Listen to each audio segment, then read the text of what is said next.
మీ సొంత ఇంటి కలను నిజం చేసుకోండి. వడ్డీ లేకుండా ఎలాంటి లోన్ తీసుకోవాలో మీకోసమే ఈ వెబినార్. నమస్కారం అండి. డాక్టర్ శ్రీ ఆచార్య అనంతకృష్ణ స్వామి గారు. నమస్కారం. మనీ మంత్ర 581వ ఎపిసోడ్. మరి ఈరోజు ఎస్పెషల్లీ ఆడవాళ్ళకి సంబంధించి ఏ టిప్స్ ఇవ్వబోతున్నారు? ఖచ్చితంగా వేటిని అవాయిడ్ చేయాల్సిన అవసరం ఉంది అంటారు. అండ్ దాంతోపాటు చాలా సందర్భాల్లో కొన్ని అవాయిడ్ చేయాలి, ఈ లక్షణాలు ఉండకూడదని మీరు చెప్తారు. కాబట్టి మరి ఈ ఎపిసోడ్లో ఏం చెప్పబోతున్నారు? డాక్టర్ సచిన్ రాజ్ అత్యాధునిక వరల్డ్ క్లాస్ ఫిజియోథెరపీ ట్రీట్మెంట్ తో అన్ని రకాల నొప్పులకు శాశ్వత పరిష్కారం. మనం ఇప్పుడు ఆడవాళ్ళ గురించి ఎపిసోడ్ చేస్తున్నాం కాబట్టి నేను ముందే చెప్పాను ఏంటంటే, ధైర్యం ఉన్న వాళ్ళే ఈ సబ్జెక్ట్లోకి రావాలి, నా వీడియోలు వినాలి. ఓకేనా? ఇప్పటిదాకా ఇంటున్న వీడియోలు వేరు, ఇది కేవలం ప్రత్యేకంగా ఆడవాళ్ళ కోసం చేస్తున్నాం కాబట్టి మీరు ఈ సబ్జెక్టులోకి రావాలన్నప్పుడు నేను చెప్పిన పాటించినప్పుడే మీరు అనుకునేది మీరు సాధిస్తారు. మనం కొన్ని చెప్పుకున్నాం, కొన్ని టిప్స్ కూడా చెప్పుకున్నాము. మనం బయటకు వెళ్ళినప్పుడు ఖాళీ చేతులతో రాకూడదు. అలాగే ఏం చేయాలంటే, ముందుగా మీరు మౌనం వహించాలి. ఇంటికి ఇల్లాలు ఏదైనా చేయగలరు. ఆమె సరిగ్గా ఉంటే ఇల్లంతా సరిగ్గా ఉంటుంది. కాబట్టి ఫస్ట్ ఆఫ్ ఆల్ గట్టిగా రంకెలు వేయద్దు. ఆ పిల్లాడు ఉన్నాడు, ఏనన్నా ఇలా రా అన్నది వేరు, గట్టిగా రైట్ అని అరవడం వేరు. ఓకేనా? ఎప్పటిదాకా మనం ఎన్నో విసిగిస్తారు పిల్లలు. ఓకేనా? ఇటు భర్త, ఇటు అత్తమామ, ఇటు పిల్లలు, ఇవన్నీ బాగానే ఉంటాయి. సామరస్యంగా నెమ్మదిగా మాట్లాడే ప్రయత్నం చేయాలి.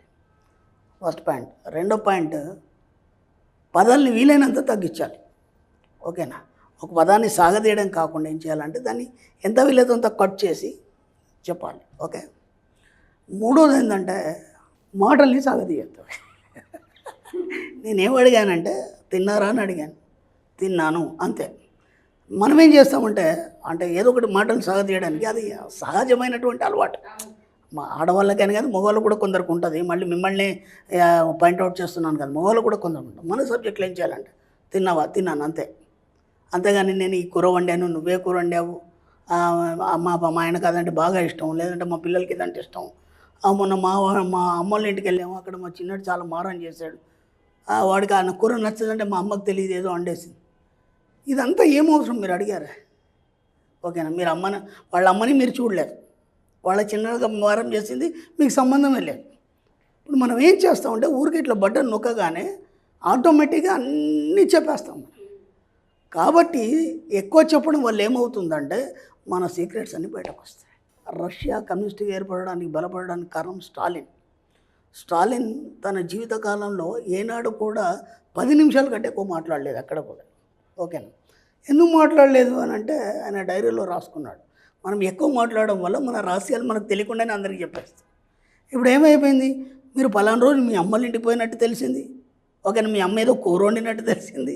అప్పుడు మీ చిన్నోడు మారాన్ చేసినట్టు తెలిసింది. తిన్నారంటే సరిపోయింది కదా.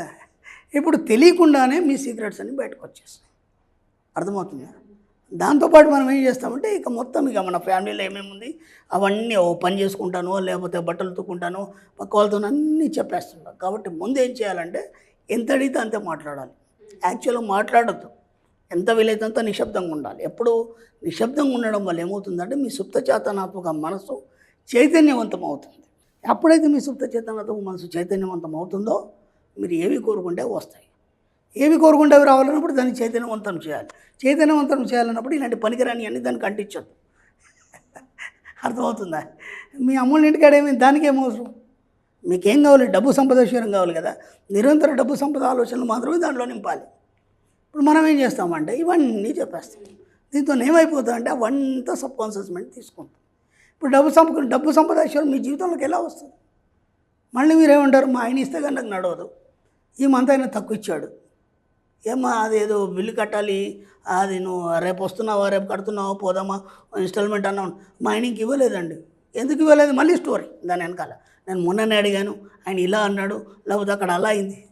ప్రతి దగ్గర ఏ చిన్న విషయం వచ్చినా ఆ డిస్కషన్ని మనం పొడిగిస్తాం. కాబట్టి ఆడవాళ్ళ ముందు మాటలు తగ్గించుకోవాలి. ఓకేనా?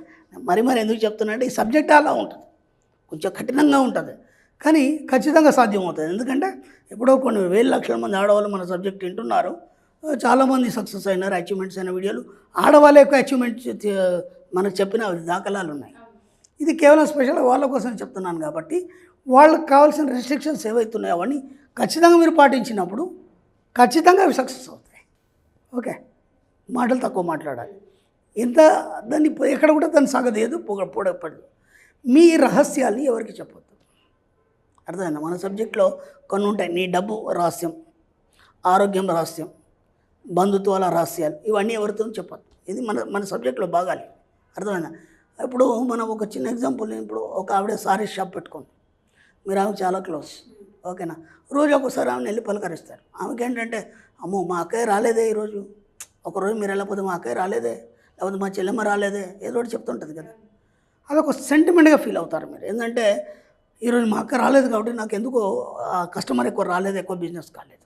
ఒకటి ఈ అక్క వచ్చి అడగాలి ఆమెకి, ఏమని, ఎంత వచ్చింది కస్టమరు, ఇవాళ ఏమైనా బేరం చేసావా లేదా. ఆమెకి ఎందుకు, రిస్క్ అంతా ఈమెది, డబ్బులు ఈమె తెస్తుంది, బిజినెస్ గురించి ఆలోచనలు ఆమెకు తెలుసు, బిజినెస్ గురించి ఐడియా అంతా, ఏ మెటీరియల్ తెస్తే ఏది ఎక్కువ అమ్ముడిపోతుంది ఇవన్నీ ఆమెకు తెలుసు కదా. మరి ఈమె ఎందుకు అడగాలి, ఈమెకి ఆమె సమాధానం ఎందుకు చెప్పాలి. మనం ఏం చేసుకుంటామంటే ఒక సపోర్ట్ పెట్టుకుంటాం ఎప్పుడు కూడా, ఓకేనా? ఆ సపోర్ట్ పెట్టుకొని వాళ్ళు లేకపోతే మనకు నడవదేమో అని చెప్పేసి ఇతరుల మీద ఆధారపడతాం. కాబట్టి భర్త మీద కూడా ఆధారపడకండి మీరు. అర్థమవుతుందా? భర్త విషయంలో ఏం కోరుకుంటారా అంటే మిమ్మల్ని బాగా చూసుకుంటున్నట్టు, మీకు కావాల్సిన దానికంటే ఎక్కువ సంపాదించి తెస్తున్నట్టు, ఇది మాత్రమే ఉంచండి. భర్త అప్పుల గురించి కూడా ఎక్కడ మాట్లాడకండి. ఎందుకంటే మీరు అప్పుల గురించి మాట్లాడితే మళ్ళీ మీ జీవితంలో ఇంకెక్క అప్పులు అవుతాయి. చిన్న చిన్న విషయాలే, కానీ ఇవి మీకు తెలియదు. ఇది ఇప్పుడు మనం ఏం తెలియకుండా ఏమంటే మొన్న అక్కడ తెచ్చాడు, ఇప్పుడు దీనికి అవసరం ఉంది, మళ్ళీ ఇంకెక్కడ తెస్తా అన్నాడు, ఖచ్చితంగా తీసుకొస్తాడు ఆయన అన్నప్పుడు ఏమైతే వీడు చచ్చినట్టు అప్పు చేయాలి. అర్థమైందా? మా ఆయన ఎలా అయినా తీసుకొస్తాడు, ఆ సమయాన్ని కట్టేస్తాడని నేను అఫర్మేషన్ చేయాలి ప్రతిదీ కూడా. అర్థమవుతుందా? సమయంలోపు మన సబ్జెక్ట్లో ఒక వాక్యం చెప్పుకున్నాం, సమయంలోపు అన్ని రకాల బిల్లులు, అన్ని రకాల డబ్బులు చెల్లించినందుకు విశ్వానికి కృతజ్ఞతలు. ఇక మీకు ఎక్కడ కూడా పెండింగ్ పడదు, ఏ బిల్లు కూడా పెండింగ్ పడదు. అర్థమైందా? ఈ అఫర్మేషన్ చేసినప్పుడు ఆయనకి ఎక్కడి నుంచో డబ్బులు వస్తాయి, లేదంటే పనిచేసే దగ్గరనే అయినా ఓటీ చేసి కానీ, లేకపోతే ఇంకేదో రకంగా ఇతను పనిచేసే దానికి అప్రిషియేట్ చేస్తూ అక్కడ షోల్డర్ పెంచడం కానీ, దానివల్ల ఏమైపోతుంది, మీ సమస్యలన్నీ తీరిపోతాయి. ఓకే, ఒకటే ఎక్కువ మాట్లాడద్దు, సాగదీయద్దు, మీ రహస్యాలు చెప్పద్దు. ఈ 3 పట్ల చాలా జాగ్రత్త ఉండాలి, ఓకేనా? ఎవరి మీద ఆధారపడదు. అర్థమైందా? ఇప్పుడు మీరు కానీ, లేకపోతే మిమ్మల్ని కానీ ఎవరైనా మీ బంధువులు కావచ్చు, లేకపోతే దగ్గర వాళ్ళు కావచ్చు, అండ్ ఒక ఫ్రెండ్ కావచ్చు, ఇందాక చెప్పుకున్న అక్క చెల్లి ఏదైనా కావచ్చు, వచ్చి రోజు సాయంత్రం ఆమె షాప్ క్లోజ్ చేసుకుని, లేకపోతే ఆమె పని అయిపోయిన తర్వాత మీ దగ్గరకు వచ్చేసిన తర్వాత ఇద్దరేదో కబుర్లు చెప్పుకొని ఈ షాప్ క్లోజ్ చేసుకొని మాట్లాడుకుని ఇంటి దాకా వెళ్ళిపోతారు. అప్పుడు ఏమైతే ఇవాళ ఎంత అయింది బేరం అని అడుగుతుంది కదా ఆమె. పొరపాటున మీ జీవితంలో మీరు కూడా మీ స్నేహితులకు కానీ, లేకపోతే ఫ్రెండ్స్కి కానీ ఎవరైనా సరే ఎంతైంది బేరం అని అడగకండి, ఓకేనా? ఎక్కడ కూడా అడగద్దు, మీరు చెప్పద్దు కూడా. అర్థమైందా? అడగద్దు, చెప్పద్దు. చెప్పినంత మాత్రాన తక్కువైతే ఆమె ఇవ్వదు కదా, ఎక్కువైతే ఆమె తీసుకోదు కదా. అక్కడ ఏమైపోద్ది అంటే అనవసరంగా మన బిజినెస్లో వేరే వాళ్ళు డిస్టర్బ్ చేసినట్టే అవుతుంది. కాబట్టి ఎక్కడ కూడా మీరు మీ యొక్క రహస్యాలను చెప్పకండి, డబ్బుకు సంబంధించిన రహస్యాలను చెప్పకండి.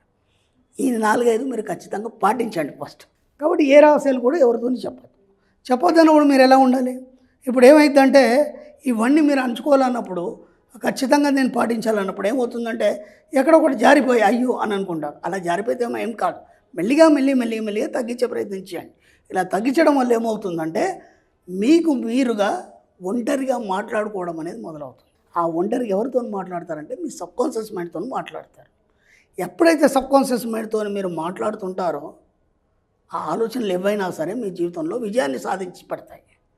కాబట్టి వీలైనంత మాటలు తగ్గించండి, వీలైనంత పొడిగించకండి, ఎవరి మీద ఆధారపడకండి, మీ యొక్క డబ్బు రహస్యాలు ఎవరికి చెప్పకండి. సుమన్ టీవీలో మీ పర్సనల్ అండ్ బిజినెస్ ప్రమోషన్స్ కోసం కింది నెంబర్కి కాంటాక్ట్ చేయండి.